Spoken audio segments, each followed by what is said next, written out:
नमस्कार किसान भाइयों, स्वागत है आपका अपने YouTube channel Dharmendra crop protection में। और मैं आपका भाई धर्मेंद्र कुशवाहा आप सभी का बहुत बहुत स्वागत करता हूं। किसान भाइयों, आज मैं आया हूं ग्राम राजश्री में और आप जो मेरे पीछे देख सकते हो ये फूल गोभी की खेती है। तो ये खेती जो कौन सी वैरायटी है और कैसे तैयार की जाती है और इसकी लगाने की विधि क्या है और नर्सरी कब डाली जाती है, इसकी संपूर्ण जानकारी के लिए मैं अपने किसान भाई को बुलाना चाहूँगा और इसके बारे में हम संपूर्ण बात करेंगे। आइए सर। नमस्ते। और सर कैसे हो? बढ़िया सर। सर पहले हमारे किसान भाइयों को आपका नाम पता बताएं। आपका शुभ नाम क्या है? मेरा नाम विनोद कुशवाहा है। विनोद कुशवाहा। अपने गांव का नाम सर? मैं राजश्री का रहने वाला हूँ, शिवपुरी जिले से। जी जी।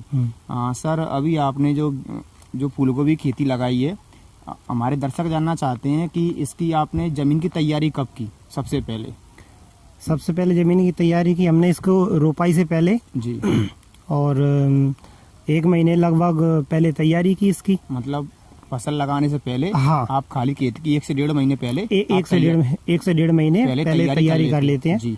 और एक साइड अपनी नर्सरी डाल देते हैं हम, तो जब तक नर्सरी तैयार होती है जी और जब तक खेत रेडी हो जाता अपना। सर हमारे दर्शक बहुत सारे गोभी की खेती करते हैं, तो अभी तक बहुत सारे किसान भाई ये नहीं जानते कि गोभी की कौन कौन सी वैरायटी रहती हैं जिससे उनको अच्छे से अच्छा लाभ मिल सके। तो उसके बारे में सबसे पहले तो आप हमारे दर्शकों को अपनी वैरायटी के बारे में बताएं कि कौन सी बेस्ट वैरायटी रहती है। वो तो सर सीजन के हिसाब से रहती है। हाँ, वही तो सीजन जैसे कि अपन फरवरी से लेके एकदम मार्च तक 15-22 है जो सिंजेंटा की आती है, और एक क्लाउज में आती है जो CFL के वो स्लैब के नाम से आती है। स्लैब के नाम तो से दोनों लगभग अच्छी वैरायटी बैठती हैं। सर इसकी बीज दर क्या रखते हैं? अपन एकड़ के लिए पकड़ के चलें तो क्या बीज दर की जरूरत पड़ती है किसान भाइयों को? बीज दर जैसे कि इसका रहता है वही 250 ग्राम प्रति एकड़। 200 से 250 ग्राम प्रति एकड़ रहता है बीज की जरूरत रहती है जी। सर बीज के लिए आप जो नर्सरी तैयार करते हैं, तो नर्सरी करने के लिए आप जो नर्सरी बनाते हैं क्यारी कैसे बनाते हो आप? क्या मतलब समतल खेती में करते हो या फिर ओटी बेड बना के करते हो? उसकी क्या विधि है आपकी? वो जैसे कि मौसम के हिसाब से कर लेते हैं अपन। जैसे बरसात होती है तो मिनिमम 4-6 इंची उठा के बेड जी, और जैसे पानी निकल जाए क्यारी बना के, और अपना मतलब बरसात के मौसम में उठी हुई क्यारियां बनाते हो नर्सरी के लिए? वैसे बरसात नहीं है अपनी, तो अन्य सब बाम सीजन में सूखा यदि मौसम रहता है तो आप समतल करके डाल देते हैं। समतल करके डाल देते हो जी जी। सर और इसके अलावा हमारे दर्शक ये जानना चाहते हैं कि आपने जो गोभी की खेती लगाई है वो कितने बीघे में लगा रखी है? अभी प्रेजेंट में खड़ी है अपनी 8 बीघा में, यानी कि 2-3 एकड़ में खड़ी है। 2 से 3 एकड़ में खड़ी है प्रेजेंट में जी जी। तो अभी आपने जो गोभी लगा रखी है कौन कौन सी वैरायटियां, इसके बारे में थोड़ा सा हमारे दर्शकों को बताएं। आप अभी कुछ वो लेके आए थे पर्चे, तो आप उनको लेके आए जी। किसान भाइयों, अभी हम आपको बताएंगे कि भैया ने कौन कौन सी इस सर ने कौन कौन सी वैरायटी लगा रखी हैं। तो सबसे पहले दोस्तों क्लाउज का आता है मधुबनी हाइब्रिड। मधुबनी है ना? हाँ, मधुबनी है जो चल रही है, और प्लस गरिमा भी साथ में चल रही है। इनकी नर्सरी दोनों की साथ में हो जाती है। साथ में कौन से महीने में आपने इसकी नर्सरी डाली थी? इसकी नर्सरी डाली अपन ने अक्टूबर नवंबर में डाली इसकी नर्सरी। इसकी रोपाई कब कर दी थी आपने? रोपाई 20-25 दिन में। 20 से 25 दिन में नर्सरी तैयार हो जाती है। उसके बाद रोपाई हो जाती है। ये कौन कौन सी वैरायटी बताई थी आपने? एक तो आपने क्लाउज कंपनी की मधुबनी बताई थी, और एक गरिमा है, गरिमा क्लाउज की। दोस्तों ये गरिमा तो इसका नाम है, लेकिन इसका कुछ नंबर भी दिया CLX नहीं, ये नंबर तो 33-256। दोस्तों ऐसा आपको नंबर का भी विशेष याद रखना है, क्योंकि नंबर से ही बहुत सी चीज़ों की पहचान होती है। तो ये गरिमा कंपनी हाइब्रिड आती है, क्लाउज कंपनी की, HM क्लाउज सीड की, और इसका नंबर है CLX 33-256। ठीक है। और एक ही अपनी ये है, तो इसकी नवंबर से दिसंबर तक बुआई चलती है। दोस्तों ये भी एक क्लाउज कंपनी की पर्ल है, हाइब्रिड वैरायटी CLX 33-428 के नाम से आती है। आप इसका भी चुनाव कर सकते हैं। इसको सर किस महीने में लगाते हैं? इसको नवंबर-दिसंबर में बुआई हो जाती है। नवंबर से दिसंबर के महीने में इसकी आप नर्सरी डाल देते हो। और रोपाई कब कर देते हो आप इसकी? दिसंबर के आसपास, जनवरी के आसपास? जनवरी के फर्स्ट वीक में जी जी। और इसके अलावा और कौन सी वैरायटी लगा रखी सर आपने?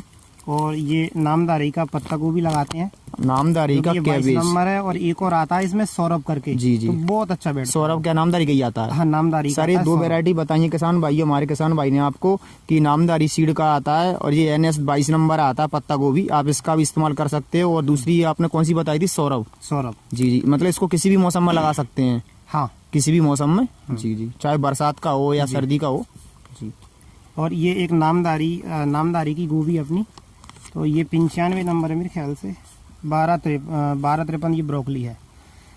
1253 ये तो ब्रोकली है। जी जी। इसका नंबर कौन सा सर? इसका नंबर नहीं है। कॉलीफ्लावर। दोस्तों, ये नामदारी सीड की भी एक कॉलीफ्लावर आती है, फूल गोभी। इसका नंबर इस पर लिखा नहीं है, आप इसको भी लगा सकते हो। ये भी बहुत शानदार वैरायटी है। अभी ये सर ने लगा रखी है फिलहाल। ये कौन से प्लाट में लगी है? ये पीछे लगी है अपने। अच्छा। अभी गुड़ाई चल रही है जी इसकी। जी सर, इसको भी सर हम आपको दिखाएंगे कि किसान भाई इसकी गुड़ाई। और ये ब्रोकली है। ब्रोकली दोस्तों, ये नामदारी सीड की कंपनी की ब्रोकली है। इसको भी इन्होंने सर ने लगा रखा है। ये NS 1253 के नाम से आती है मार्केट में। ये भी बहुत शानदार वैरायटी है, आप इसका भी चुनाव कर सकते हो। नेक्स्ट कौन सी सर? नेक्स्ट अच्छा, अगले से मतलब यही है बस अभी इस सीजन सर में। जो आपने जो वैरायटी बताई थी, इसको इसी सीजन के लिए या किसी भी सीजन में लगा सकते हैं? इस समय चल रही है। और जो फरल है ना, इसकी गुड़ाई हो रही है अभी। गुड़ाई हो रही है। हाँ। जी। और ये मधुबनी और गरिमा अपनी अभी चल रही है। जी। फसल निकल रही है इसकी। सर चलो, ये आपने बताया, हमारे दर्शकों को अच्छा लगा। अब नेक्स्ट बात करेंगे कि किसान भाइयों, एक बात कहना चाहूँगा, मैं बीच में आपको रोक रहा हूँ इसके लिए कि वीडियो थोड़ा बड़ा हो जाए, कोई दिक्कत नहीं है, आप एडजस्ट कर लेना। लेकिन इस वीडियो को देखने के बाद आपको किसी और वीडियो को देखने की जरूरत नहीं पड़ेगी, क्योंकि आज हम सर से संपूर्ण जानकारी लेना चाहते हैं। इसमें कौन कौन से कीट आते हैं, कौन कौन से रोगों का सर को सामना करना पड़ा फूल गोभी की खेती में, तो इस तरह की संपूर्ण जानकारी आज हम लेने वाले हैं। तो किसान भाई जो मेरे चैनल पर पहली बार हैं, तो चैनल को कर लीजिए सब्सक्राइब, और साथ में वीडियो पसंद आए तो लाइक शेयर जरूर करना। अब नेक्स्ट बात करेंगे सर कि आपने इसकी जो नर्सरी डाली थी, उसमें कौन कौन सी समस्याओं का सामना करना पड़ा? नर्सरी में ऐसे कौन कौन से रोग और कीट आते हैं जिसके लिए आपने कोई केमिकल रसायन का स्प्रे किया हो? जैसे कि मौसम बाई मौसम चलता है ये। बरसात में जैसे अपन डालते हैं तो उसमें ज्यादातर अपना रेडोमिल एक्टारा है। जी जी। फंगीसाइड है जो मेटालेक्सिल मैनकुरजेब आता है, और एक्टारा में अपना थाइमोक्सोम आता है, तो उसको स्प्रे करते हैं। किसान भाइयों, हमारे भैया थोड़ा सा कैमरे के सामने नर्वस हो रहे हैं, मैं बोलना चाहूँगा, लेकिन खेती बहुत अच्छी करते हैं और काफ़ी टेक्निकली फार्मर हैं। मैं आपको बता देना चाहता हूँ, नर्सरी आप किसी की भी डालो, उसमें डंपिंग ऑफ की समस्या आती है आग्रगलन की, तो उसके लिए आपको मेटालाक्सिल मैनकोजेब का स्प्रे करना है 40 से 50 ग्राम प्रति पंप के हिसाब से। 5 से 7 ग्राम प्रति पंप के हिसाब से आपको एक तारा जो थायोमेक्टा सम आता है, आपको उसका इस्तेमाल करना है। तो उससे कहीं ना कहीं आपको डंपिंग ऑफ पर नियंत्रण देखने को मिलता है। नर्सरी में अपनी गोबर की खाद हो, पची गोबर की खाद हो, थोड़ा DAP भी डाल सकते हैं। हाँ, नर्सरी के टाइम पे बीज के साथ में, जी। खाली खेत में। और अपना जैसे कि इसको सर समय कितना लगता है कंप्लीट होने में? नर्सरी को कितने दिन में तैयार हो जाती है नर्सरी? हमारी नर्सरी हो जाती है 20 से 22 दिन में, 25 दिन में। एक महीने में कोई समय का रहता है तो उसमें दिक्कत आती है। जी जी। तो 20 से 25 दिन में, मगर जो अपन 20 से 25 दिन में लगाएंगे ना, तो उसमें अच्छा फायदा मिलता है। जी जी। अपना पौधा है जो ग्रोथ अच्छा करता है। और जो लेट हो जाते हैं तो अपने आगे चल के जो उस समय फूल फसल आने पे समस्या आती है ना, वो नहीं आएगी। जैसे गर्मियन की है, हमें पिछली साल 80-90 हजार का घाटा पड़ा था इसमें, उसलिए का नाम से 15-20 दिन लेट होने के चक्कर में। जी। हाँ सर, इसके अलावा जैसे आप जो ट्रांसप्लांट कर देते हो, रोपाई कर देते हो, रोपाई करने के कितने दिन बाद आपकी जो हार्वेस्टिंग पहली तोड़ाई शुरू हो जाती है? वो हो जाती है अपनी 65 से 70 दिन में। 65-70 दिन में। किसान भाइयों, आपको इसका विशेष ध्यान रखना है। बहुत सारे किसान भाई फसलों के बारे में ठीक से, हार्वेस्टिंग के बारे में नहीं जानते हैं। हार्वेस्टिंग का मतलब ये रहता है कि आपने जब पौधा रोपाई कर दिया, ट्रांसप्लांट कर दिया, ट्रांसप्लांट करने के बाद ही उसको आप उसमें ऐड कर सकते हैं। 65-70 दिन में चालू हो जाती है। ऐसा नहीं है कि आप उसमें नर्सरी का टाइम जोड़ दो। नर्सरी का टाइम अलग रहता है। नर्सरी में जो भी आपका टाइम लगता है 20 दिन 25 दिन तैयार होने में, वो अलग टाइम है। और जो आप उसको ट्रांसप्लांट कर देते हो, ट्रांसप्लांट करने के 65 से 70 दिन बाद आपकी इसकी पहली तोड़ाई शुरू हो जाती है। सर, इसकी तोड़ाई की बात करें तो कितने टाइम तक इसकी तोड़ाई चलती है? कितने कितने दिन में तोड़ाई की जा सकती है इसकी?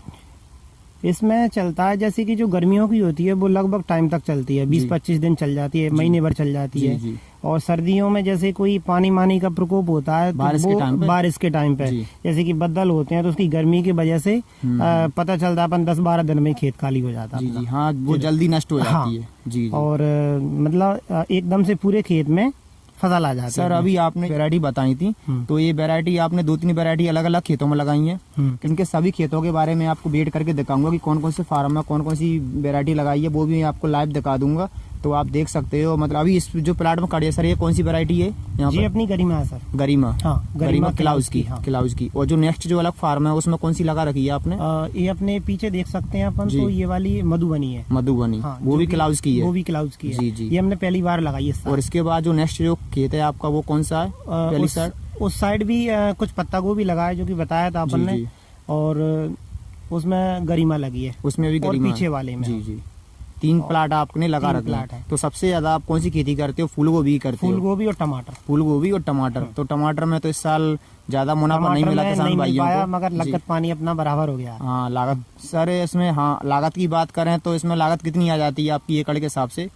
फूल गोभी है, फूल गोभी में अपनी आ जाती है मिनिमम 80-90 हजार रुपये आ जाती है प्रति एकड़। प्रति एकड़ कम से कम पकड़ के चलें तो 50,000 तो मान ही लें। हाँ 50,000 तो आपका 50, प्रति एकड़ खर्चा आना ही आना है मिनिमम। इसमें ये भी रहता है जैसे कि अपन सर्दियों की लगाएंगे ना, जी तो इसमें तो अपन कम आएगी। जी जी। और आगे जो मार्च अप्रैल की बात करें तो उस समय दवाई माई का, खादों का, जी उसमें ज्यादा वो रहता है। जी जी। दवाइयाँ ज्यादा प्रोडक्शन की बात करें तो पैदावारी कितनी हो जाती है आपको एकड़ से?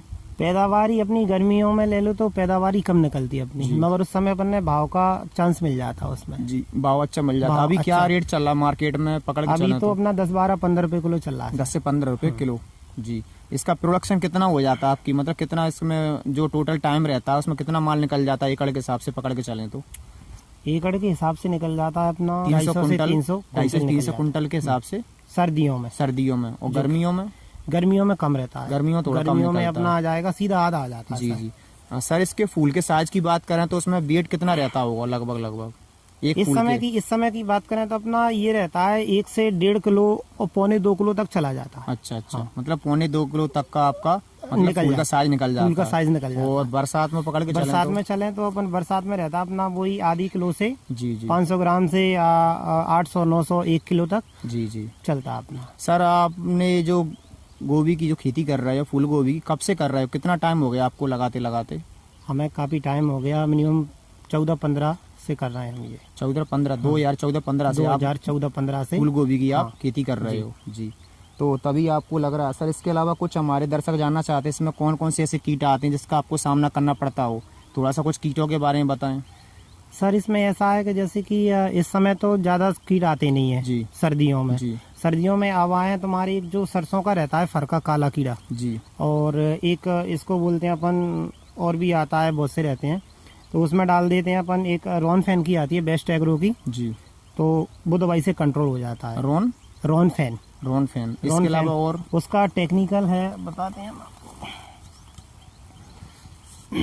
दोस्तों। ये बेस्ट एग्रो लाइफ का प्रोडक्ट है। इसमें रॉन फैन आता है, इसमें टेक्निकल आता है पायरीप्रॉक्सीपेन 8%, डाइनोट फ्यूरॉन 5% और डाइफेंथुरोन 18% एससी फॉर्मुलेशन में। बहुत ही शानदार टेक्निकल है दोस्तों। इसका क्या डोज रखते हो आप? इसका रखते हैं हम 35 से 40 ml। 35-40 ml पर पंप। तो एकड़ का कितना पकड़ के चलें? एकड़ का मिनिमम 300 से 400 ml हाँ प्रति एकड़ के हिसाब से आप इसका इस्तेमाल करते हो। हाँ। तो इससे आपको सभी प्रकार के कीटों पर नियंत्रण देखने को मिल जाता है। और जहाँ इसके अलावा हमने दवाई नहीं डाली कोई सी। इसके अलावा भी आपने कोई दवाई नहीं डाली? इससे इल्ली वगैरह, फल छेदक वगैरह है, और अपना काला है, और जो तीती उड़ती हैं, रस चूसक, जो जितने भी कीट हैं वो सारे नष्ट हो जाते हैं। सारे नष्ट हो जाते हैं। जी जी।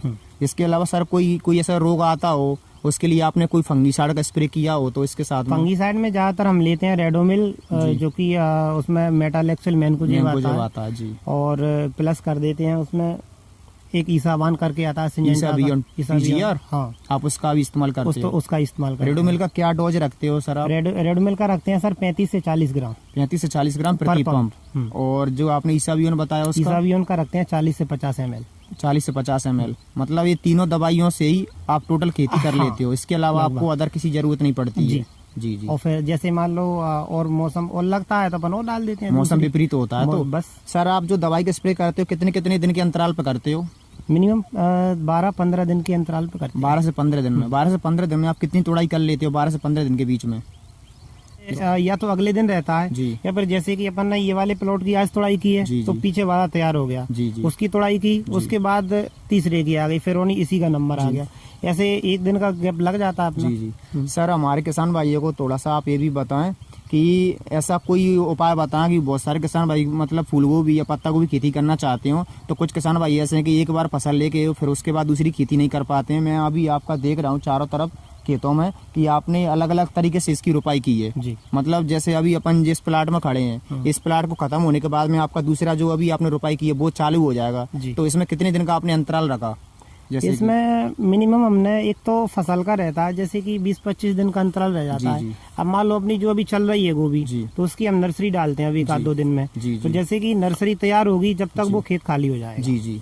मतलब आप सभी फसलों में जो करते हो, मतलब इतने सारे खेतों में अभी आपने जी। फसल रखी है, सब में आपने 20-25 दिन का अंतराल 25 दिन रखा है। का मिनिमम 25 जैसे दिन कि का। अभी ये चालू है तो इससे आपने 20 से 25 दिन पहले आपने दूसरे पौधे की रोपाई कर दी, तो जब तक ये खत्म होगा तब तक वो चालू हो जाएगा। जी, जी। इसी तरीके से आप खेती करते जी, हो ना? जी, तो लगभग आपकी कितनी 3 से 4 एकड़ में लगी हुई है जी फूल गोभी। जी। तो दोस्तों ये काफ़ी अच्छे टेक्निकल किसान हैं और काफ़ी अच्छी खेती करते हैं। इन्होंने बताया था कि आपको भी ऐसी विधि से यदि आप खेती करना चाहते हो तो आपको भी ये मतलब यही विधि अपनानी पड़ेगी कि ऐसा नहीं है कि आज आपने इसकी रोपाई कर दी है और दूसरा खेत आपका खाली पड़ा है। यदि आपके पास पर्याप्त जगह है तो आपको जैसी चालू कंडीशन में आप डालते हो तो दूसरी फसल जब तक आपकी ख़त्म होने को हो तब तक आपकी दूसरी फसल चालू हो जानी चाहिए। तो आप इस विधि से भी आप फूल गोभी, पत्ता गोभी, कोई भी फसल हो इस तरह की आप खेती कर सकते हो ताकि आपको रनिंग में मार्केट में भाव मिलता रहे और रनिंग में आपको मतलब आपकी पॉकेट में पैसा बना रहे। और सर इसके अलावा इसमें कोई भयानक रोग जैसा तो नहीं आता जिसकी वजह से आपको सामना करना पड़ता हो? जी नहीं, ऐसा कोई नहीं आता। मतलब विशेष ऐसा कोई रोग नहीं आता? विशेष कोई रोग नहीं। नॉर्मली दवाइयों से नॉर्मल, कंट्रोल हो नॉर्मल। जाता जी, है। जी। इसके अलावा सर इसमें बात करें कि हम खाद पानी की, अभी हमने खाद की बात नहीं की, तो खाद कौन कौन से देना जरूरी है इसके लिए? खाद डालते हैं सर, देखो एक तो अपना जो आता है कैडिला का। उसमें क्या आता है? कैडिला के में आता है कैलबोर है, अपना कैडो के है, जोस अल्ट्रा है जी।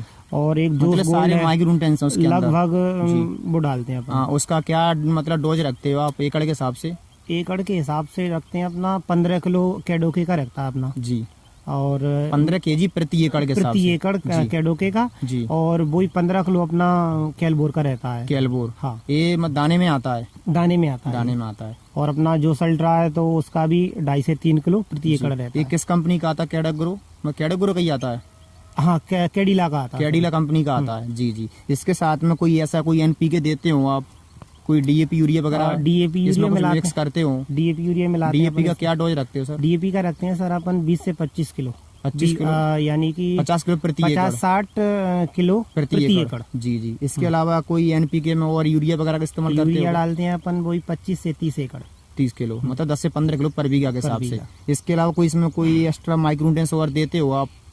तो नहीं, और भी खाद हैं जैसे कि कैडिला के आते हैं और इसमें कोई जड़ से समस्या तो एरिस नहीं? के भी आते हैं। जी जी। सर इसमें कोई जड़ से समस्या तो नहीं आती है? नहीं, जड़ के लिए आप कोई मतलब आपने जो बताया उसको अपन बेसल डोज भी कह सकते हैं। हाँ, एक तरह से। जी। तो बेसल डोज में कोई आप कीटनाशक का इस्तेमाल करते हो? जैसे कि मार्केट में बहुत सारे किसान भाई फिप्रोनिल का इस्तेमाल करते हैं या क्लोरोफारीपास का इस्तेमाल करते हैं। उसके साथ में कि मिट्टी से लगने वाले कुछ कीट होते हैं, उसकी वजह से ऐसा कुछ समस्या तो नहीं आती है? आपको देखने को नहीं मिलती? नहीं, ऐसी अपन जी। कोई समस्या कोई नहीं है। फंगस की समस्या? और जैसे आती है तो डाल देते हैं। जी, जी। एक अपना एम स्टार आता है सिंजेंटा का, जी। उससे भी काफी हद तक अपने राहत मिलती है फसल उसका में। भी आप इसका हाँ। मतलब उसमें स्प्रे में लेते हो? जी जी। लगभग बहुत सी दवाइयाँ जो कि याद नहीं आता जी। उस समय तो अपन। मतलब आप हमारे दर्शकों को यही सलाह देना चाहते हो कि जो किसान भाई फूल गोभी करना चाहते हैं, जी। पत्ता गोभी करना चाहते हैं, तो इसमें कोई डरने वाली बात नहीं है? डरने वाली विशेष बात ऐसी नहीं। कोई समस्या नहीं सबसे आती पहले है? तो अपन ने सबसे अच्छा बीज का चुनाव जी करना है। बिल्कुल सर, इनने बहुत बीज अच्छी का बात चुनाव करना बताई। है। यदि आपका बीज परफेक्ट होगा हाँ। तो आपकी फसल बहुत शानदार होने वाली। यदि आपका बीज ही खराब होगा तो फिर कोई मतलब ही नहीं है। जी।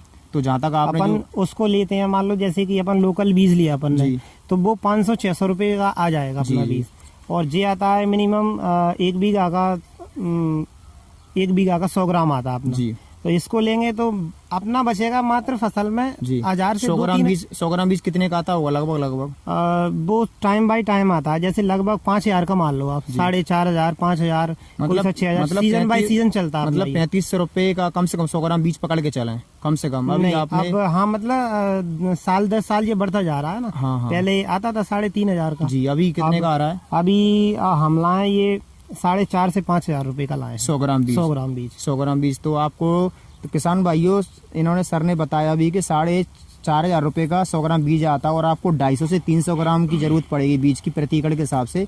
तो उसके लिए आपको 8 से 10 हज़ार रुपये इन्वेस्ट करना पड़ेगा प्रति एकड़। हाँ सर, इसकी लागत की बात करें तो लागत कितनी हो जाती होगी इसमें एकड़ के हिसाब से? लागत आ जाएगी, अभी आपने बताई थी लागत 60 से 70 हज़ार रुपये। हाँ जी जी, 60 से 70 हज़ार रुपये आ जाएगी। और प्रॉफिट की बात करें तो लगभग प्रॉफिट कितना हो जाता होगा एकड़ से? प्रॉफिट अब सर ऐसा है कि देखो, एक तो फसल एक तो अपनी एवरेज- आई जाएगी, एक एवरेज मान के चलो अपन तो प्रति 1 से 1.5 लाख रुपए प्रति एकड़ मान लो आप जी। हाँ, और फिर भाव के ऊपर है। जी, यदि भाव अच्छा रहा तो 2 लाख 3 लाख की भी 2 हो लाख सकती 3 है। लाख जी चल जाता है जी अपना। जी जी रहता है। वैसे इसमें कोई यदि लगाना चाहे तो इसमें कोई लॉस वाला तो ऐसा कोई काम नहीं है ऐसा जहाँ कुछ तक? नहीं है। सबसे पहले तो अपना बीज का चुनाव करो, जी। खेत तैयार करो सही जी, से, जी, जी। और समय पे अगर अपने बीज की बुआई नर्सरी हो रही है, जी अपन अच्छे से देखभाल कर रहे हैं तो कोई दिक्कत नहीं है। जी जी।